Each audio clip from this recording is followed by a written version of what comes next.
Welcome to That Sailing Couple podcast. We are live on the couch here in Guerneville. I'm Tim. I'm Lauren. And today we're talking about big boats, big dreams, and the big island. Yeah. Big boats. Big boats. So I'm a sailboat racer now.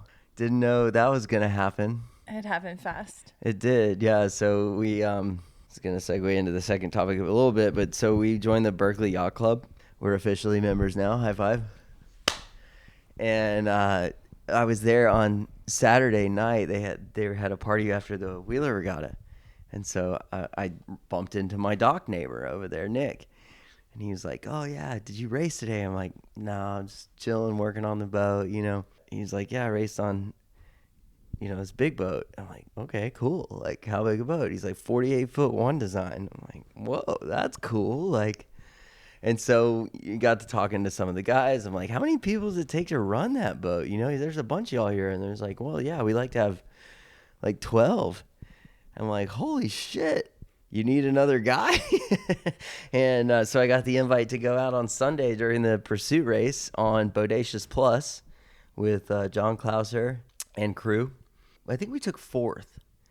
We started 45 minutes after everyone, and we passed all but 3 boats, which was kind of incredible, actually. But yeah, so the pursuit race, they give, instead of starting all at once and then handicapping the boats, they give you your handicap rating. You start in accordance to that time. So it should be like, instead of having like a jumble at the start, it should be like a jumble at the finish if everyone races to their rating, right? Mm-hmm. So we passed most of the boats like on the last leg. Even one of them, while we were rounding the last mark, we got there first. And What did you do while you were on the boat? I was the grinder, so I worked the pedestal and grinded the jib sheets and the guys for the spinnaker pole, which is cool. It's my first time flying a spinnaker. Learned a whole lot. And the day before, the spinnaker had ripped, Oh, right? the day before, yeah. We'll post the photos in the link, but there was a professional photographer on the water that took a bunch of photos of all the boats, and they got a really good series of Bodacious Plus blowing their spinnaker up. There was like a golf ball size hole in the top. Yeah, it just opened up from head to foot, like 65 feet of spinnaker torn in half. And it's cool because they got the photos of them, like there's like 6 photos, one of it with the hole at the top, and then one of it like kind of starting to open, and then the next couple of it like tearing and flapping, and then by the last photo, like they've already got it halfway down and got the jib going up. Like, really good crew. I think there's 3 or 4 guys that have been on there for about a year, and then everybody else is pretty new. I think there's some of their normal guys weren't there. Yeah, they did a good job at kind of coaching me and letting me know what to expect, and I think I met and exceeded expectations of a first-time racer, rookie sailor. You said the Wheeler Regatta was named after like a former Commodore or something like that? Yeah, it was actually the Rollo Wheeler, who was the Commodore in 1967 when they built the bar on the west side of the yacht club. Right on. It's actually like 3 different buildings that were kind of pieced together between like 1940 and 1970 something. Did they have the Wheeler Regatta last year? Or Yeah, I think they did have it. And one of the few races they had, and this year was the 49th Wheeler Regatta. Cool. Little Berkeley yacht racing history there. Got to be a part of. And you got invited to go back on Bodacious in a couple weeks. Yeah, I think so. I think I'm going to be on the boat for the Great Vallejo race, which is another kind of historic Bay Area race. So you're a racer now. Apparently, I'm a racer now. They say like a sailboat race happens anytime 2 boats are going in the same direction. But then again, like a lot of cruisers like to talk shit about racing and how, oh, we don't race. We're taking our time out here and just enjoying the scenery and blah, blah, blah. But I think that's just hater talk for people that lose. No, I'm pretty competitive, so I think like the racing, I'm into it. Mm-hmm. I'm still a soul boater, you know what I mean? in it for the. It's like the saying, "No one cares that you're a pro." Have y'all heard that? Lauren hasn't, obviously. So while you were on Bodacious, I was down on the Big Island, and I got to do some racing as well. So you're a racer too? Apparently, I'm a racer too. What? So we're racers now. It's not as intense as I thought it would be. Like it's actually, well, and I guess like the other thing we did this weekend was the beer cans at Berkeley are Friday night. So we've been going to the boat like Friday, Saturday, Sunday. I've been in 2 races. Well, I've done 3 races so far, and I've got second place twice and third place once. Dang. So that's been pretty good. But yeah, so Tim got to race on Bodacious, which was awesome. Bodacious Plus. Bodacious Plus. And while he was on Bodacious, I was on a solo vacation down to the Big Island on Hawaii. Before I left to go down there, I reached out to this club called the Aloha Sailing Club. And the Aloha Sailing Club, they're affiliated with the Kona Sailing Club on Honokohau Harbor, just south of the Kona airport, between Kona and the town of Kailua, Kona. Access straight to the Pacific Ocean. It's pretty much right there. Cool. Yeah. And you said it's kind of like a semi-protected bay, like on the lee side of the island. Mm-hmm. Yeah. They said the sailing conditions are pretty predictable there, usually pretty light. And they did say that there's a lot more kind of extreme or intense sailing on some of the other islands. But for what it was awesome. So reached out to the Aloha Sailing Club, and while I was down in Hawaii for the week and a half I was there, I got the opportunity to get out on the water with club members 3 different times under 3 different sort of circumstances, and it was awesome. I got to learn a lot. It was great to not be sailing with Tim. Work on. Wait, is that shade you're throwing? It was just awesome to be able to work on our skills independently, learn and practice some stuff to be able to come together and be able to work better together. So I had a great time. I had a great time too. It was like just me and the dogs most of the time, and yeah, Tim got to do a personal. Whole like we live together, we work together. So it's always nice to get a break and take some time to yourself, you know? Yeah, we have lived in a van together back in the day.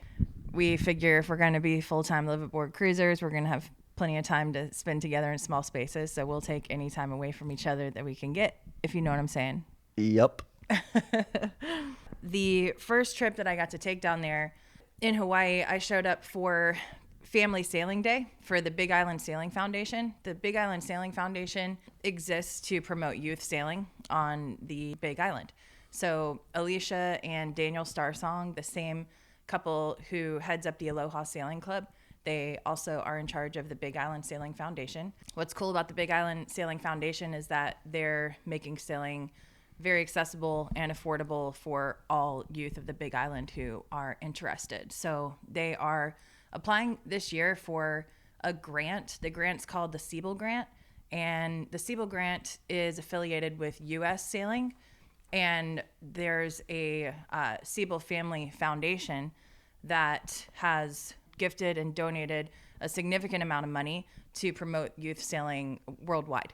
In December, there was a press release that came out that said that the Siebel Foundation will match dollar for dollar every donation to the youth sailing fundraising effort that they're doing up to $5 million, which is a pretty cool thing. So the Thomas and Stacey Siebel Foundation will match dollar for dollar up to $5 million, all gifts for the Siebel Sailors program made to the U.S. Sailing Foundation by December 31, 2022.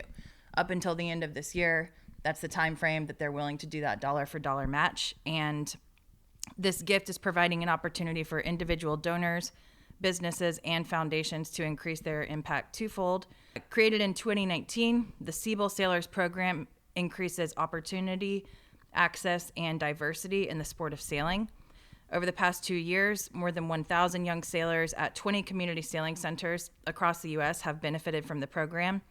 Once $5 million in gifts are raised and then matched with another $5 million from the Siebel Foundation, The Siebel sailors will grow from 1,000 sailors to 7,500, from 20 centers to 40, from 5 regions to 10, and from 1 coach per region to 2. So I thought that was a pretty cool thing. Yeah, that's very cool. I mean, I think a lot of people, like, one of the misconceptions that I had was that, sailors are just all old and salty, and that's not the case, as we're finding out. And I think that, I can't be the only one that kind of misjudged the sport or industry or whatever. Yeah. To where it's, it's not as exclusive as I thought. It's not as hoity-toity as I thought. It's not as, like, country club as I thought. And like, yeah, more youth in the sport is good. So if you're looking for somewhere to donate some money, it sounds like this, what is it? Is it the Siebel grant or the U.S. Sailing Foundation that is doing the match? So the Siebel Sailors Program is running the fundraise through the U.S. Sailing Foundation. Okay, and it's the Thomas and Stacey Siebel Foundation that is doing the match. Yep, exactly. Right on. Yep, and the program is called the Siebel Sailors Program. So the Siebel Sailors Program is going to be, right now they have 20 centers. If they're successful in their fundraising goal, they'll up that to 40 Siebel Sailor Program centers. Yeah, that's really cool. So we'll put a link down in the description. Yeah, and, exactly. If you guys are interested in donating, that'd be pretty cool. Yep, that first day that I was there, the Big Island Sailing Foundation, they have a active youth program. And the day that I got to sail, it was kind of like bring your parent to sailing club day. So it was family sailing day. And the kids were, in a lot of cases, the ones driving the boats. Oh, it's so cool. So I was out with Alicia, who's the founder and kind of president of the program, one of the students, and one of the students' fathers. And the student was definitely way more proficient in handling the boat than his dad was. That's awesome. Which was really, really cool. And I think that was the case for a lot of the kids there. And there was also this young girl who was just crushing a laser boat. Oh, yeah. I think she was maybe 12 or 13 years old. And we were out there pretty far, out on the open water. And we kind of like got to a big point, like pretty far out, and Alicia's like, "How you doing?" She's like,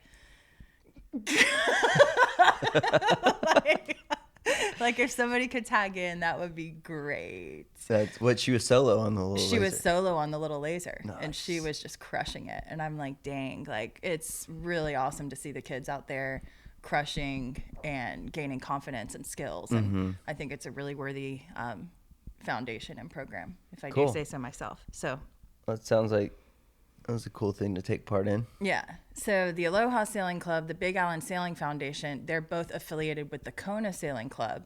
And the last sail that I got to do while I was down on the Big Island was a Sunday race through the Kona Sailing Club. Which is just their normal weekly event. Just their normal weekly event through the summer months that they do. So that was my first experience. And how many boats were in the race?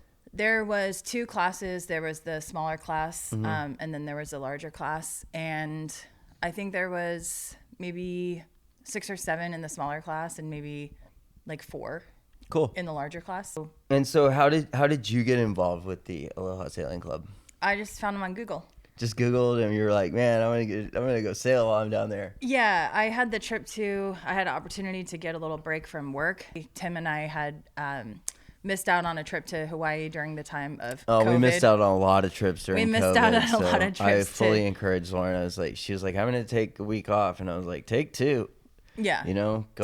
Go. Yeah. Tim go have fun. Very supportive, which was awesome. The trip was very much needed for me. I've been working really, really hard at my job. Yeah. So when I knew that I was going to go down there, now that we have this new sailing hobby passion that we're into, I just kind of researched and looked into what opportunity that I might have to get out on the water that wasn't, paying like $75 to take some Gaper sunset cruise. Yeah, totally. From the fucking Marriott. No, it sounds like whatever. You got a lot more value than. Yeah, absolutely. So the Kona Sailing Club, they're a nonprofit, all volunteer run sailing club down there, founded in 1980 by 13 charter members who broke away from an established but strictly social yacht club. So the Kona Sailing Club is definitely managed by active sailors who get out on the water and it's a very well organized venue for organized sailing in West Hawaii. Cool. Yep. The boat I was on for all 3 sailing days was called Mahina Pua.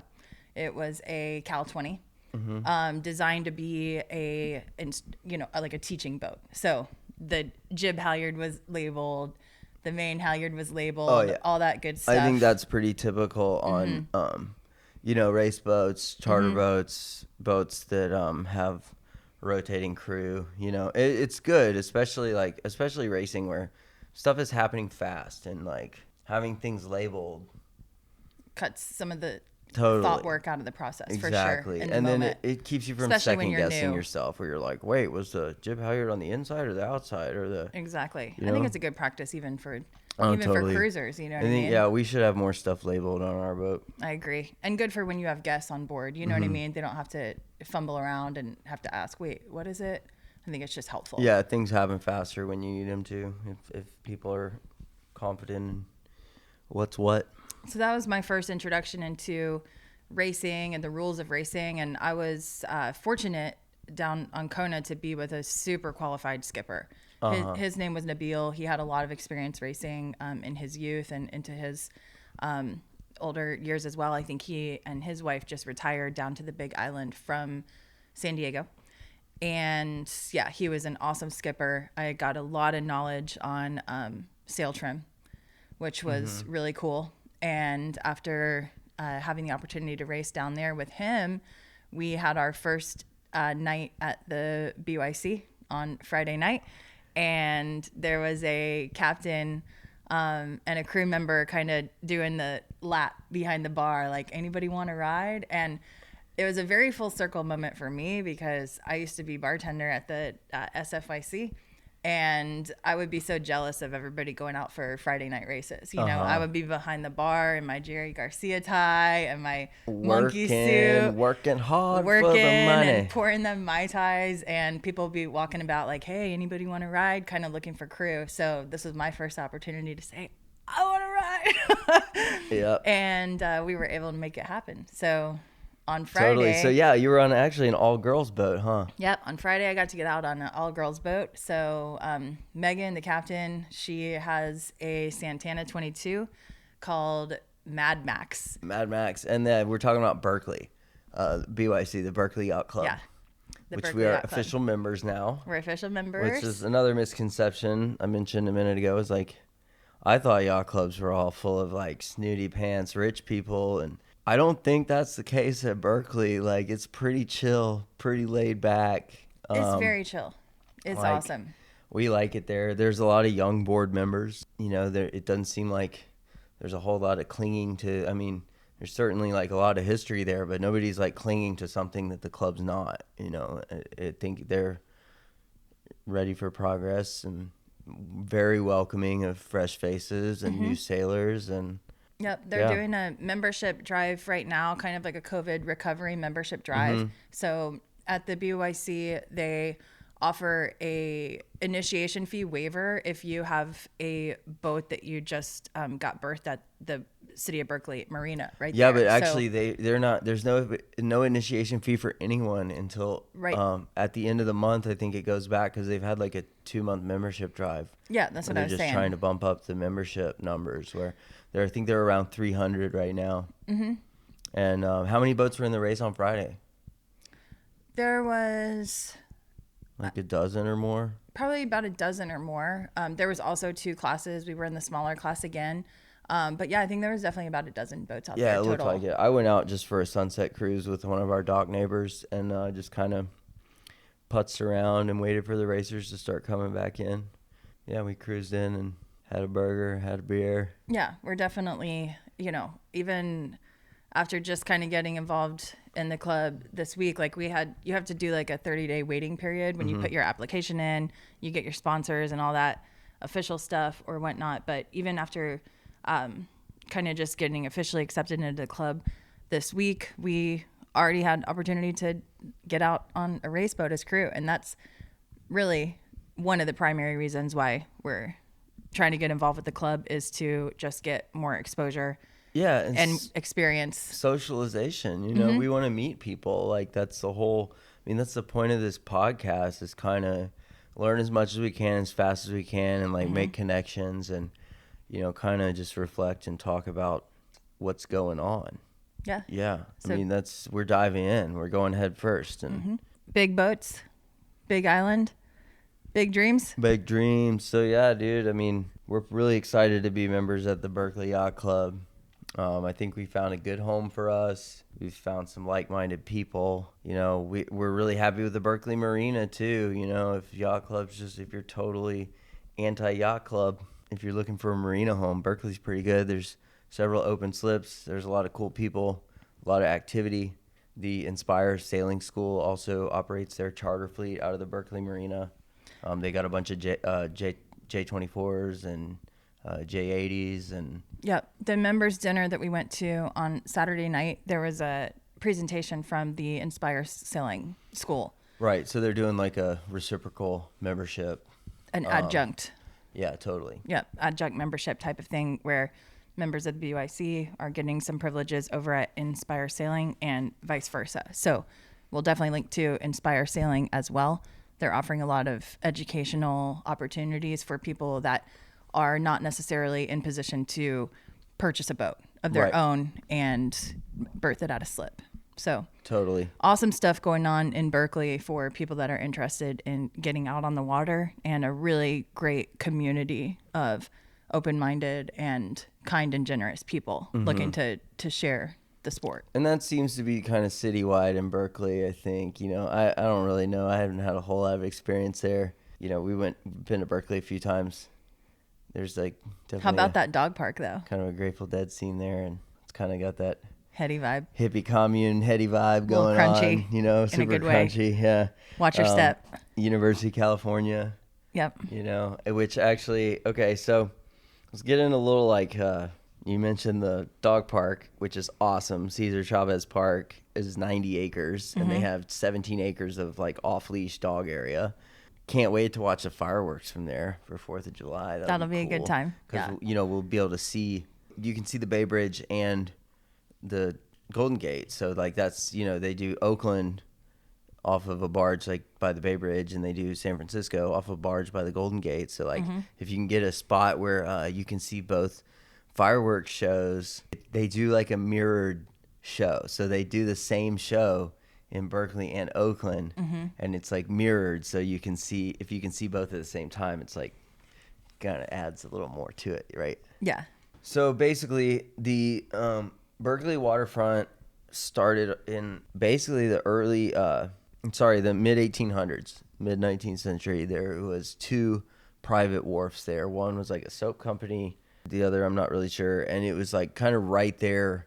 There was railroad tracks kind of on the other side of the highway that's there presently, right? Like 580, 880. Like there's that bridge on University Avenue goes, from the highway over the railroad tracks, right? Which those are old. There's been trains there forever, or since the 1800s anyway. So there was 2 wharfs there previously that were privately owned back in the mid 1800s. The marina history there kind of started. The city built a wharf in 1909, and it was like all freight traffic, but that's the first like city waterfront, and so they've been kind of constantly improving it since then up till today, where they have if you go on the Berkeley city government site, there's a whole marina development plan that's being executed now. One of the early projects there was in 1926, where they built the pier out from the end of University Avenue there,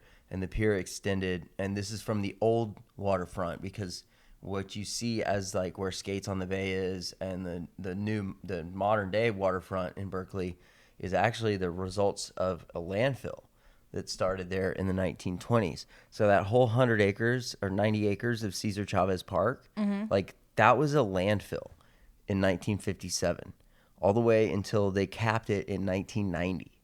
And so there's some structures out there that are actually like methane gas flare, where they burn the methane that's coming out of the ground underneath of that landfill. So that is a garbage dump that is underneath the dog park. It's pretty interesting. I thought it was maybe like from dredging, but no, it was a city landfill. It was a bunch of construction waste from the 20s, 30s, 40s, 50s. Yeah. So anyway, 1926, they started building the pier, and that was actually, it went 3.5 miles out into the bay, like from the highway, basically. That road that goes from University Avenue straight out and dead ends into the pier, that was originally part of the pier in the 1920s. But they had a car ferry that would go from that pier that went 3.5 miles out into the water, and the end of it was basically where the deep water is in the bay, like, because that whole mud flat is only like 7 feet deep. So what they did was it was a 2-lane road where you could drive your car all the way out to the end and get onto a car ferry, and then they would take you to Hyde Street, which is over by Ghirardelli Square. Pretty crazy, right? I had no idea. No idea, right? And then so they built the Bay Bridge in 1936, and then the ferry closed in 1937. Got it. So they were definitely put out of business by The Bay Bridge was rebuilt a couple years ago, right? Yeah, the side from like the island, like Treasure Island, to Oakland. It's a really good looking bridge now. It's really cool. It's kind of designed to look like a sailboat, is what you were saying, right? Totally, and it does. The city marina started in 1909, right? In 1935 was when they built the yacht harbor there. So I think this was all part of this. There was a lot of federal money going around back then. They started building the yacht harbor, and they used city land and federal budget for construction, federal labor. And part of this was making it more recreational. You know, the 1930s is kind of like the golden age of like yacht racing. You know what I mean? This is when the America's Cup got huge. It's like when all these J-class boats were designed. Like my favorite boats, you know, the 100-foot J-class, right? Talk about them all the time. Anyway, so yeah, this is like a time when yacht racing was becoming like very like popular, and like recreation on the water was like a big thing. And so I think it was like 11 or 12 people that had their boats berthed there in Berkeley, and they started the yacht club in 1939. They joined the PICYA. They built the clubhouse in 1940. It was just like one building. It's been expanded on a couple times since then. And then they had their membership capped at 50 members to begin with. And then, I mean, since then, the harbor's just gotten bigger. It's been updated several times. We're still here. We're a part of this history now, babe. We are. So, yeah, another interesting thing about Berkeley, and Lauren will appreciate this, and she was on the all-woman boat on Friday, is that Berkeley had the first women's yacht race in 1972. Really? A tradition that continues to this day, where Like the first women's yacht race in the Bay? yeah, it was like the first like all women's yacht race anywhere, I'm pretty sure. Are you serious? Yeah. And so they still have this. Every year there's like a women's skippered race. Nice. And they call it like the Sadie Hawkins, you know, yacht race or whatever. I think that's cool. Oh yeah, I skipped over this one. In 1940 was the first, August 25th, 1940 was the first regatta hosted by the Berkeley Yacht Club, and it was a big hit. 108 boats from all over the bay competed in this race. Damn. And to this day, you know, Berkeley hosts some big races. People like the Berkeley Yacht Club. No, I mean, a lot of people from other clubs like come over. A lot of people participate in the Friday night races. Yeah, and the Friday night races are not exclusive to being a member of the club either. They're No. open to any boat Yeah, you do that's need to berthed be. at the Berkeley. You have to have a burgee to fly. I mean, you have to be a member of some yacht club, as per the rules of yacht racing. Is that right? Yeah, you do. You have to be a member of a club to enter a sanctioned race Okay, by the YRA. got it. Yeah, the other ones this one too. This is another big race. So we have the Wheeler Regatta every year to honor the old Commodore Rollo Wheeler, and then there's another race, the Nimitz race. So he was a like World War II hero. Okay. And the race is named for him as he like organized a Coast Guard flotilla. Like during World War II from 1942 to 1945, you were not allowed to sail recreationally on the San Francisco Bay after dark. They had this thing called the I think it's like Flotilla 26 or something like that, Coast Guard Flotilla 26, and they organized like evacuation plans in case the Bay Bridge was bombed. You know, they assisted the Coast Guard. There was a lot of recreational yachts that were, you know, designated to assist the Coast Guard. So they still have like meetups and dinners and whatnot at the Berkeley Yacht Club. Right on. And then there's a race they called the Nimitz every year. It's to honor this local war hero. Does this conclude the I'm done Yacht with my Club history? I'm done with my by Skipper Tim? historical ramblings for now. Read about your local history wherever you're at. It's always nice to know like what you're a part of, you know, and it's always good to remember that like, you know, no matter where you are and what you're doing, how cool you think you are, like there's somebody that was here before you. You owe it to somebody to like read about what the fuck they did.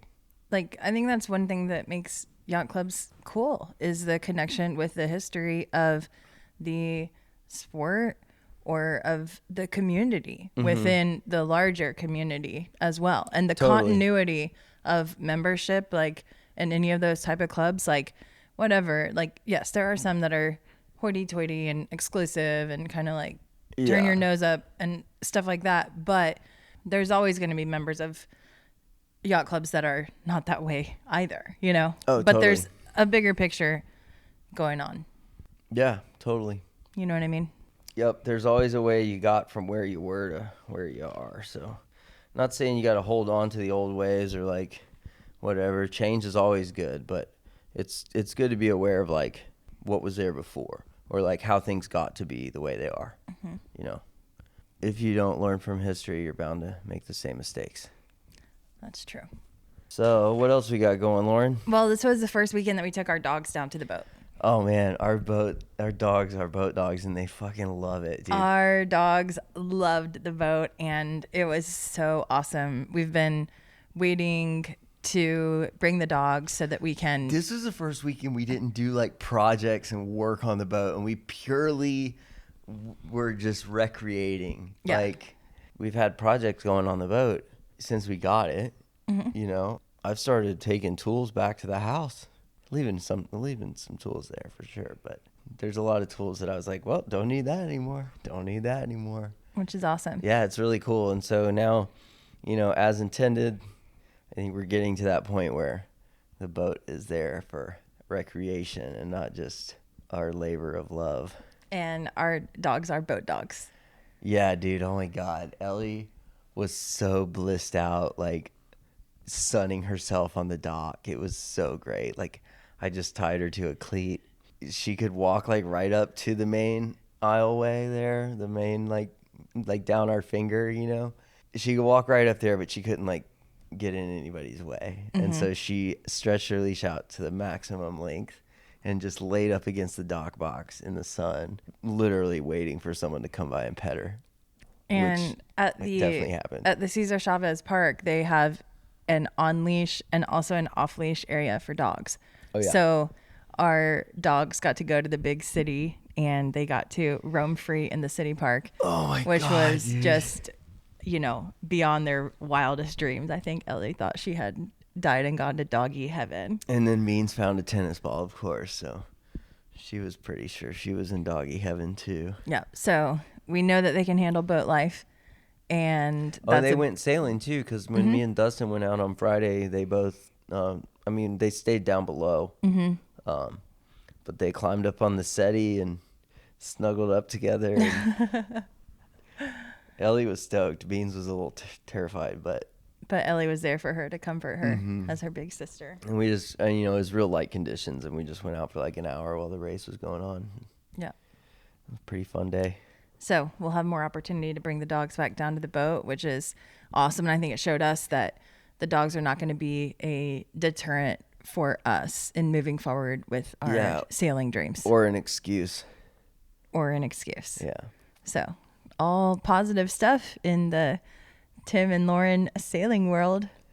Yeah, that sailing couple. Lots of positive developments. We're doing it. And yeah, gaining our skills, gaining our confidence, experience, and moving in the direction of our dreams. And we're sponsored too. One day at a time. By Dirtbag Yachtsman. We got sponsored recently by Dirtbag Yachtsman. So if you need a fresh t-shirt or a hoodie or a beanie or a hat, go to dirtbagyachtsman.com. Yep. Just know that your proceeds will go to support your local Dirtbag Yachts people. That's us. And others like us too. And others like us. So thank you guys for tuning in. We'll catch you soon for the Great Vallejo race. Yeah, we'll give you another racing update. Possibly before then, possibly after then, but we'll be doing our thing in the meantime. Thanks for tuning in. That sailing couple signing out. See you later.